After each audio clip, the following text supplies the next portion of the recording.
दोस्तों, आज की इस वीडियो में हम आपको गणेश जी की एक कथा के बारे में बताएंगे। बात उन दिनों की है जब सोने की लंका और धन के मद में चूर कुबेर स्वयं को सबसे अधिक धनवान दिखाने के लिए गणेश जी को आमंत्रित करते हैं, तो गणपति उनके घमंड को कुछ समय में ही तोड़ देते हैं और उनके पूरे धन संपत्ति को तुच्छ साबित कर देते हैं। आइए सुनते हैं गणेश जी की यह कथा।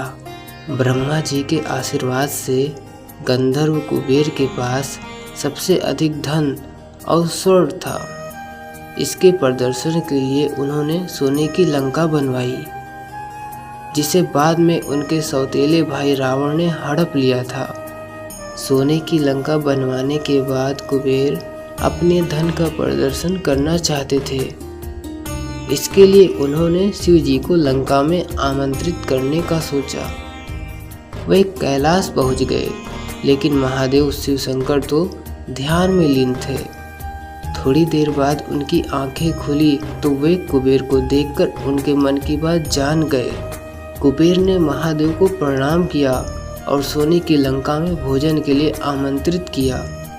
भगवान शिव ने कहा कि वे तो नहीं जा पाएंगे, लेकिन उनके छोटे पुत्र गणेश जी जरूर जाएंगे।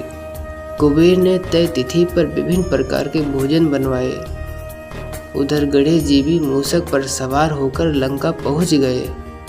कुबेर को लगा कि सोने की लंका और धन संपदा देखकर गणेश जी बहुत प्रभावित होंगे और कैलाश पर इसकी चर्चा करेंगे।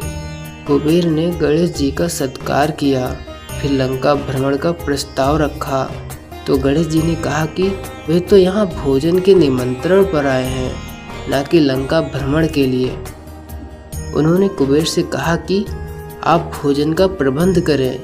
कुबेर ने तुरंत भोजन लगवाया और गणेश जी आसन पर विराजमान हो गए। गणेश जी को भोजन अति प्रिय है। वे जब तक माता पार्वती के हाथों का एक निवाला नहीं खाते, तब तक उनका पेट नहीं भरता।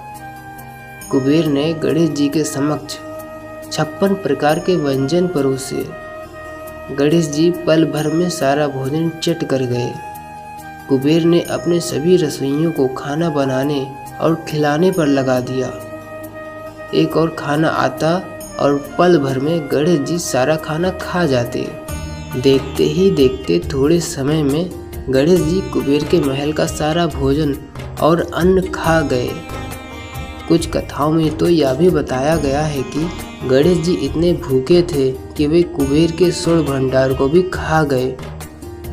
अंत में कुबेर हाथ जोड़कर गणपति के सामने खड़े हो गए और बोले कि अब उनके पास खिलाने के लिए कुछ भी शेष नहीं है। इस पर गणेश जी ने कहा कि इतना धन किस काम का, जब आप उनको भोजन ही ना करा सके। इस बात को सुनकर कुबेर बहुत लज्जित हो गए। यह सारा दृश्य देखकर त्रिदेव मुस्कुराने लगे और गणेश जी कैलाश लौट आए। इस तरह से गणेश जी ने कुबेर के घमंड को चूर कर दिया। दोस्तों, आपको यह वीडियो कैसी लगी हमें कमेंट में ज़रूर बताइएगा। वीडियो अच्छी लगी तो लाइक शेयर सब्सक्राइब कर नोटिफिकेशन बेल को ऑन कर दीजिएगा। Thank you so much for watching this video.